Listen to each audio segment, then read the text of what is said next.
The Medal of Honor is the highest award for bravery that can be awarded to members of the United States Armed Forces. On the cusp of Tech Sergeant John Chapman being posthumously awarded the Medal of Honor, I spoke with Mike Caldwell, retired airman and current COO for the Congressional Medal of Honor Foundation, about the foundation, the Medal of Honor, and working closely with the award's living recipients. I'm Tech Sergeant Brad Sisson, and this is the Air Force Podcast. The Air Force Podcast. So, sir, I know a little bit of background with you from what I read on the Foundation's website. You're the Chief Operating Officer. That's correct.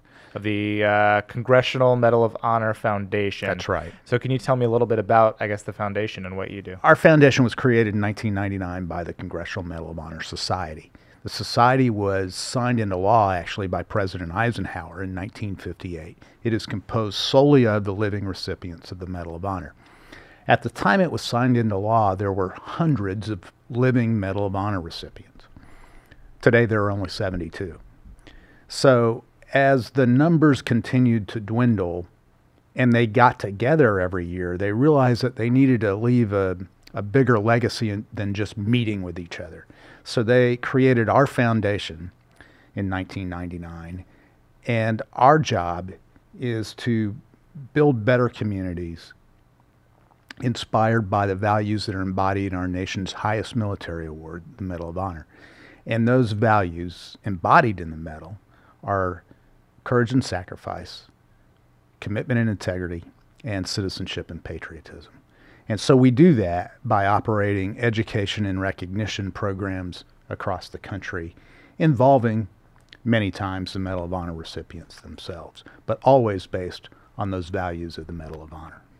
So that's what our foundation is all about. We have 10 employees.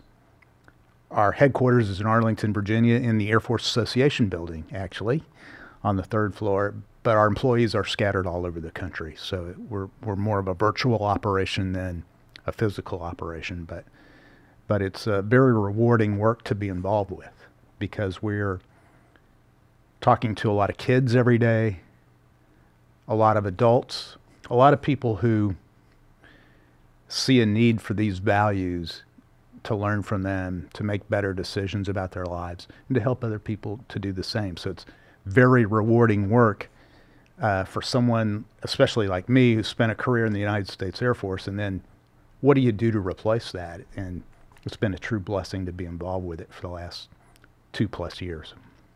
So what type of major programs do you have? We have our top priority program is a program we call the Character Development Program. It's been around since 2010, where we go across the country and we train teachers to teach those values of the medal that I just talked about to their students in the classroom. And since 2010, we've been in 42 different states and trained nearly 15,000 teachers to teach these values. So that's our primary program. We are always expanding these programs. For many years, it was just middle school and secondary. We expanded that in late 2016 to elementary school. So it's a K through 12 curriculum at this point. And we have plans in the very near future to expand it to an online training program. We want to reach every teacher in America.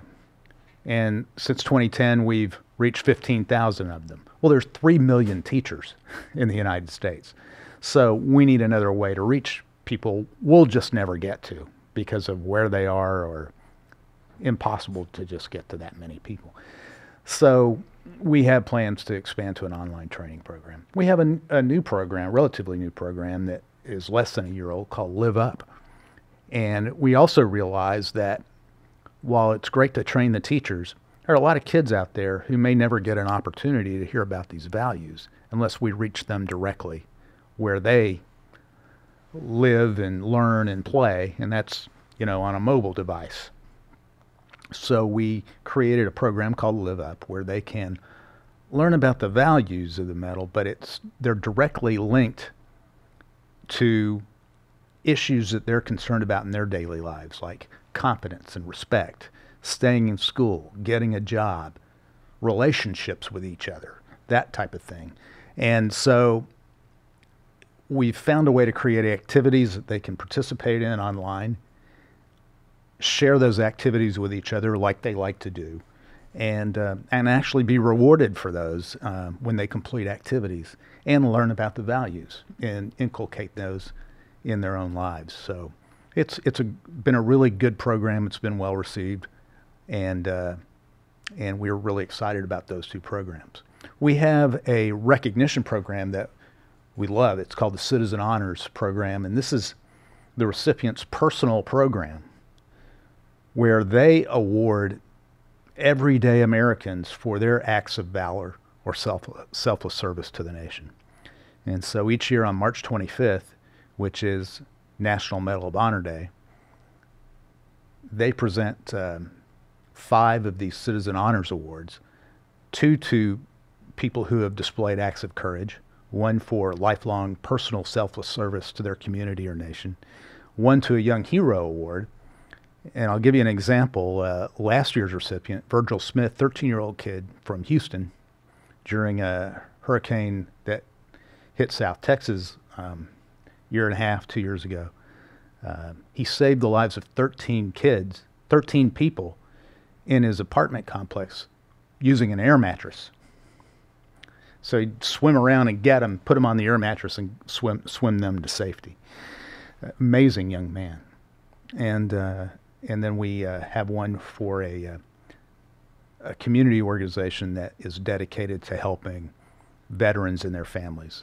Fisher House, for example, is a recent recipient of the Citizen Honors Award. So those are 3 major programs that we're involved with on a daily basis to help spread the news about these values that are embodied in the medal, and introduce them to people across the country. Okay. So you're speaking about earlier about kind of the numbers of Medal of Honor recipients dwindling, and having kind of that, almost that podium or that organization to kind of spread that embodiment of, of the Medal of Honor. Mm-hmm. How many estimations how many medals has the United States military presented so far? Sure. So I think what's interesting about the history of the medal is it was actually signed into law by President Lincoln in 1861. The first medal was presented March 25th, 1863. So March 25th is now National Medal of Honor Day. We celebrate it every year in Washington, D.C. with a wreath-laying ceremony at the Tomb of the Unknown Soldier. But it was presented, first of all, March 25th, 1863, for a battle in the Civil War called Andrew's Raid. It was a little skirmish where Union soldiers commandeered a Confederate train in Georgia and steamed it up towards Chattanooga, wreaking havoc along the way. The train was eventually stopped. Many of the people on the raid were involved in the raid were killed, but several got away, and the surviving members are taken capture. And the surviving members received the Medal of Honor for that. What's important is, since that first award, March 25th, 1863, more than 43 million men and women have served in the United States military. 43 million. Yet only 3,500 people have received the Medal of Honor. And more than half of those recipients came before World War I. So it's a very rare award. It's bestowed upon someone for valor in combat above and beyond the call of duty, usually at great risk to their own life, and the process in which someone is bestowed that is also very detailed, because they do not want to present it lightly. And so it's a rare award, really. When you think about, if you were to do the math on that percentage, Divide 3,500 by 43 million, and it's a very, very, very minuscule percentage. Yeah, I mean, was it 1 or 2 decimal places? Exactly. Of percent, yeah. That's crazy. So talking about that, as far as that goes, now we're on the Air Force podcast. As far as airmen that have received it from the total, it's then it becomes even smaller. It becomes even smaller because only 18 airmen have received the medal. When Tech Sergeant Chapman receives his, it'll be number 19.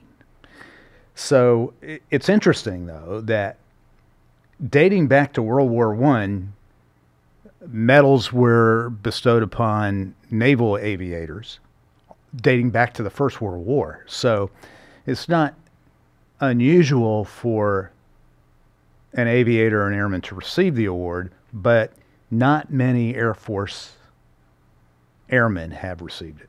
And up until even after we became a separate service, we were still receiving the Army medal because of our Army Air Corps heritage. And the Air Force's version of the Medal of Honor was first struck in 1965. So Bernard Fisher was the first Air Force airman to receive the Air Force medal, the actual Air Force Medal of Honor. So you're kind of saying, we, and you're an airman as well. Yes, so I as am. far as a percentage of your organization, is it kind of, you said 10 employees? Yes. So is it spread out kind of among other veterans, or they're just, No, actually, there are only 2 of us who are veterans of the military that are involved in the foundation. The CEO and I are both retired military. There are others who are in the organization who have some tie to the military in some way, a spouse of a military member or had a family member that was involved, but that's not a requirement for the job. We do work on a regular basis with the living recipients of the medal, and that's a very rewarding experience in and of itself because their stories are so incredible for what they had to do to earn this award. And just being around them, being a part of what it is they do to help spread the word about these values is very personally rewarding, but it's also gratifying to see people actually get to experience what it's like to be around a true hero. And we use that word lightly because we glorify them in movies and books and magazines, and we're loose with the word sometime. Yeah. You read what these guys did, you'll understand what true heroism is. And, going back to the Air Force Medal, we have, of the 72 living recipients today, we only have 2 Air Force living recipients, both Vietnam War era veterans. Colonel Joe Jackson received his award for actions in May 12th, 1968. He was, there were 3 Special Forces airmen trapped at an Army Special Forces base in Pham Duc, South Vietnam. And Colonel Jackson was a C-123 pilot. And it was getting later in the day. The weather was turning bad. The North Vietnamese had basically taken over the airstrip, and they were firing into the Army Special Forces compound. It was on fire. I mean, it was a mess, and these 3 guys were trapped. And other rescue attempts had failed that day.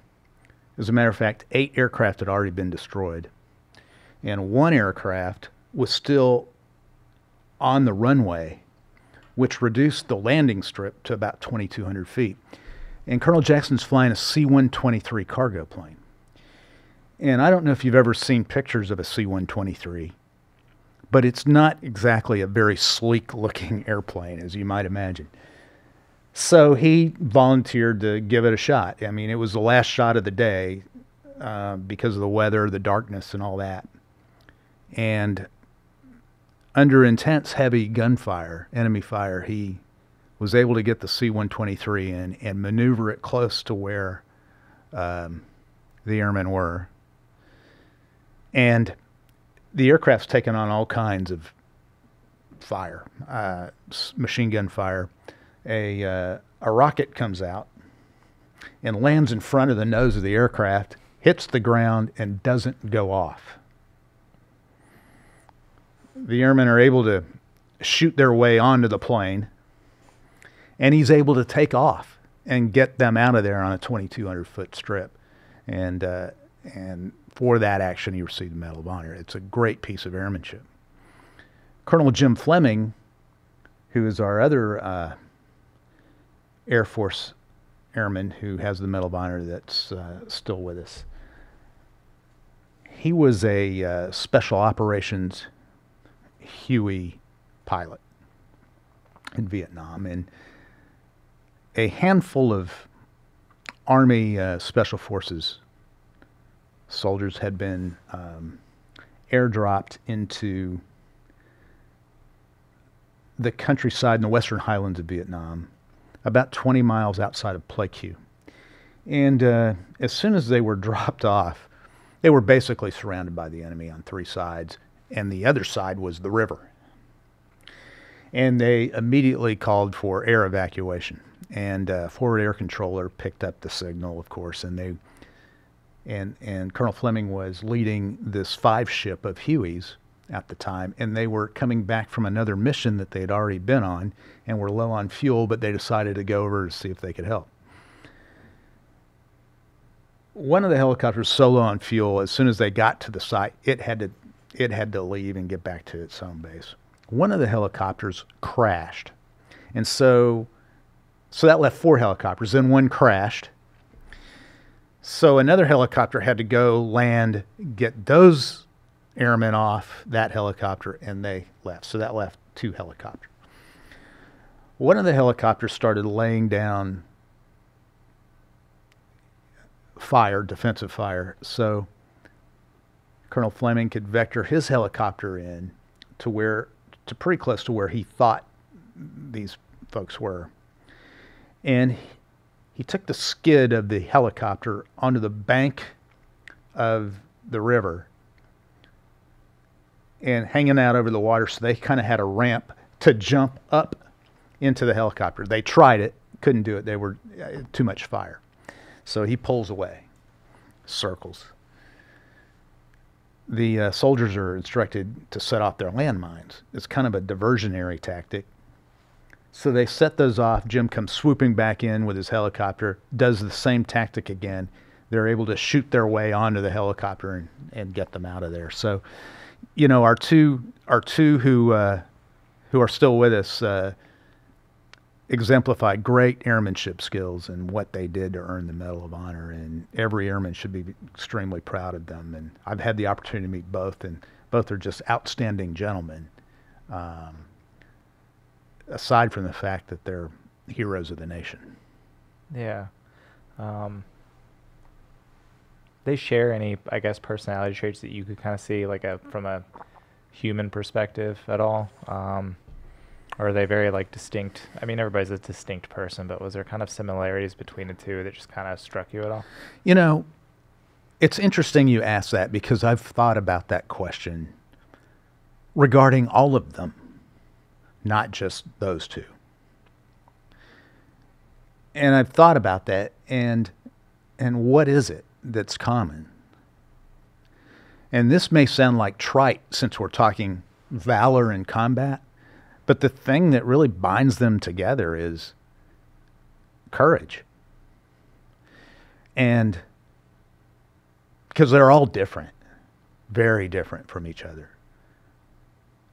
But the one thing that binds them together is that in a moment of time, whether that moment is 8 seconds, like Flo Groberg likes to say, who got between a man wearing a suicide vest and the rest of his platoon, or the detail he was providing, and it detonated, or a battle that took 4 days, like a few of them have. Jay Vargas, who was a Marine, comes to mind. Command Sergeant Major Gary Luttrell, 4-day battles. Benny Atkins, 3-day battle. What did they all display when the nation really needed them to display? It was courage. And you hear them talk, and they all feel fear, you know. But Major General Pat Brady is when he's also a helicopter pilot, just an Army helicopter pilot. He was a dust-off pilot in Vietnam. He says, we all feel fear. But fear is an emotion. Courage is a choice. And what he says is everybody, not just Medal of Honor recipients, but all of us, you, me, person walking down the street that you'll never know, we all have courage. It's inside. We just have to pull it out. And guess what? You never run out of that. That's something that's the one thing we all have in common. They display courage when courage was absolutely needed. Because I've always wondered that, and I think we had the conversation earlier in the office when we knew you were coming down, and I was kind of doing some research and stuff like that, and just trying to figure out if there's this, rhyme or reason, or, and it's a tough take to see if there is this kind of common denominator among, them or, the regular population. And they all displayed courage at a time when courage was needed the most. I'd like to say they're all built like NFL linebackers and were good looking and handsome and,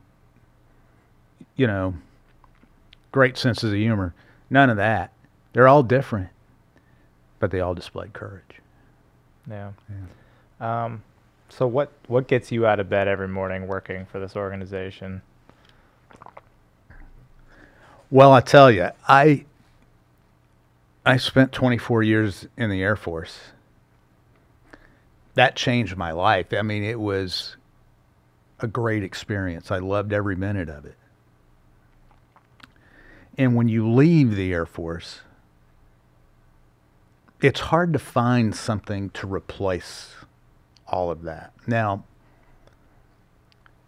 I don't miss the issues, but I do miss the people that I worked those issues with. But this has been pretty close to, being able to work around these true heroes of America, to be able to put them in a place where they can make a difference for the lives of others. That's what keeps me going. Because we're, as our mission statement says, really trying to build that better community, whatever that community is, whether it's a school, whether it's a rural location or, big city or whatever that community is. We're trying to help them make it better by through the values of this highest award, the Medal of Honor. So you're speaking of community and stuff like that, and I'm sure there's this Medal of Honor community. Is there a level of, because we're always talking about, especially with the Air Force, this level of mentorship that, it comes down from whether it's senior NCOs to airmen, or more senior leadership to junior leadership and all that. Is there kind of this mentorship when it comes to older Medal of Honor recipients and younger ones at all? Yes, there's not a rank structure within the Medal of Honor Society, and they have everyone from general officers to E2s and 3s and 4s. So there's not a formal rank structure. It's funny to listen to the Vietnam guys now when they earned their medals and went to one of these conventions or got around a group of them. You know, it was people like Jimmy Doolittle who were sitting in the room, and they'd pull them over and say, this is what you have to do. They have passed that along to the younger guys. And they do their best to instruct and then let them be their own people. You know, it's a little different these days for these young guys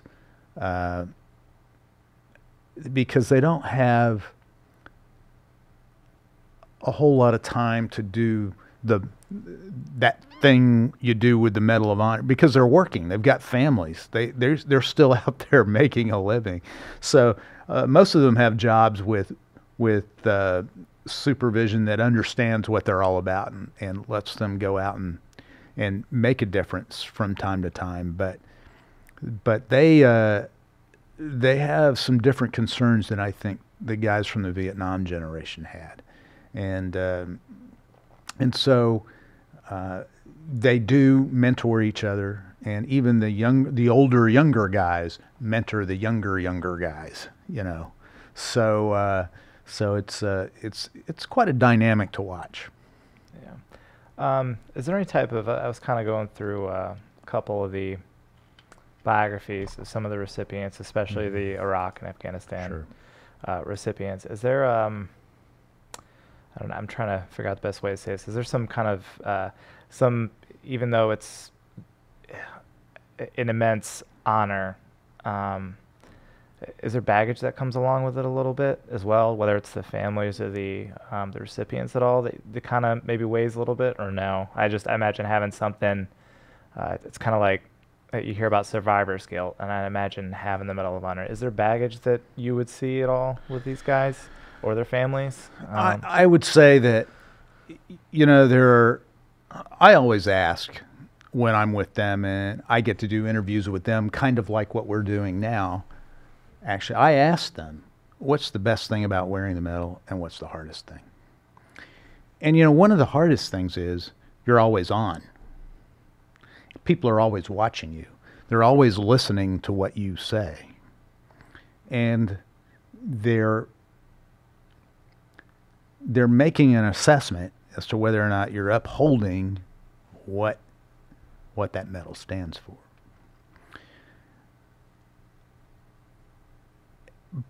But to get to more of the heart of your question, all of them will say the medal that they're wearing is not theirs. That they're wearing it for the person who didn't come home, that was fighting right next to them, who did exactly, they'll say it this way, who was doing exactly what I was doing. But for some reason, I'm the one that's recognized, so I'm going to wear it for them. Many of them wear a bracelet with the names of the people that were killed that day in whatever their action was, just to remember them and remember that this medal that they wear is not theirs. It's not their own, it's theirs. And so they carry that with them. And it's a burden, but it's also a responsibility that they, for the most part, gladly carry.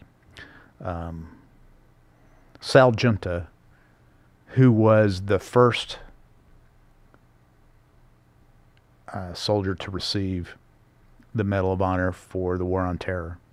And we went 40 years in this country without awarding a Medal of Honor, and Sal Junta was the first one from the War on Terror. Was in a town hall meeting one day, and he was the young guy, and there were a couple of Vietnam guys there. And a young man stood up in the crowd and asked, does it concern you at all that you received a medal for killing people? And the older guys are like, oh, I wonder who's going to take this question. And Sal raised his hand and said, I'll take it. And the older guy said, okay, Sal, you go ahead. And Sal stood up and said, you know, that's a great question you just asked. And to put it all into perspective, he said, we don't fight and sacrifice because we hate what's in front of us, but because we love what's behind us. That's why we do it. So these young men are extremely gifted, talented, patriotic, courageous, just like those older guys were. Well, I appreciate your time coming on the podcast. Is there anything else you'd like to add at all? I mean, this is really insightful, really informative at all. Is there anything else you'd like to add? Just that I think it's greatly exciting for the Air Force to have another Medal of Honor recipient in the family. And I think all of us as airmen really respect and honor the sacrifice that Sergeant Chapman made. And we owe him a debt of gratitude, but we also should continue to remember his family in our thoughts and prayers, because you know, they're the ones that will carry this now, you know, and we should be remembering them going forward. The Air Force Podcast.